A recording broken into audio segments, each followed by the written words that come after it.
जपानच्या Ichikawa city zoo मधील पंच नावाच्या या छोट्या माकडाची गोष्ट खरोखरच मन हेलावून टाकणारी आहे।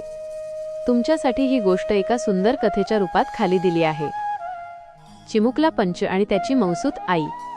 जपानमधील एका प्रसिद्ध प्राणी संग्रहालयात एका जपानी माकडाचा जन्म झाला। त्याचे नाव ठेवले गेले पंच। पंच दिसायला अतिशय गोंडस आणि खेळकर होता, पण दुर्दैवाने नियतीला काही वेगळंच मान्य होतं। जन्मल्यानंतर काही दिवसांतच पंचच्या आईने त्याला स्वीकारण्यास नकार दिला। निसर्गाच्या चक्रात कधी-कधी असं घडतं, पण यामुळे छोटा पंच पूर्णपणे एकटा पडला। एकाकीपणाचा काळ। आईचा उबदार स्पर्श आणि दूध न मिळाल्यामुळे पंच खूप घाबरलेला असायचा। तो पिंजऱ्याच्या एका कोपऱ्यात बसून राहायचा। त्याच्या डोळ्यांत एक प्रकारची भीती आणि रिकामेपणा स्पष्ट दिसत होता। प्राणीसंग्रहालयाचे कर्मचारी त्याची शारीरिक काळजी घेत होते, पण त्याला लागणारा भावनिक आधार कसा द्यावा हा मोठा प्रश्न त्यांच्या समोर होता। एक अनोखी कल्पना। पंचची ही अवस्था पाहून झूच्या कर्मचाऱ्यांनी एक शक्कल लढवली। त्यांनी त्याच्यासाठी एक मौसूत केशरी रंगाचे ओरांगुटानचे प्लश टॉय मऊ खेळणं आणले। हे खेळणं पंचच्या जवळ ठेवण्यात आले। आश्चर्याची गोष्ट म्हणजे पंचने क्षणात त्या खेळण्याला घट्ट मिठी मारली।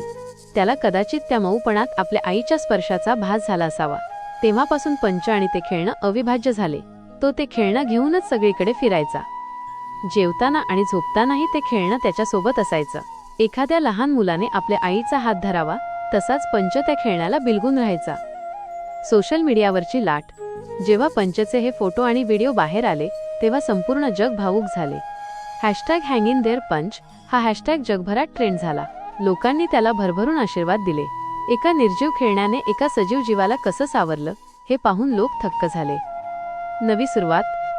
आज पंच हळूहळू मोठा होत आहे। झू प्रशासनाच्या मदतीने तो आता आपल्या प्रजातीच्या इतर माकडांमध्ये मिसळण्याचा प्रयत्न करत आहे। त्याला आता हे समजायला लागलं आहे की तो एकटा नाहीये। जरी त्याची सुरुवात कठीण झाली असली तरी त्या मऊ खेळण्याने त्याला जगण्याची नवी उमेद दिली। तात्पर्य: प्रेम आणि मायेची भूक ही फक्त माणसांनाच नाही, तर मुक्या प्राण्यांनाही असते। कधी-कधी एक छोटासा आधारही कोणाचं आयुष्य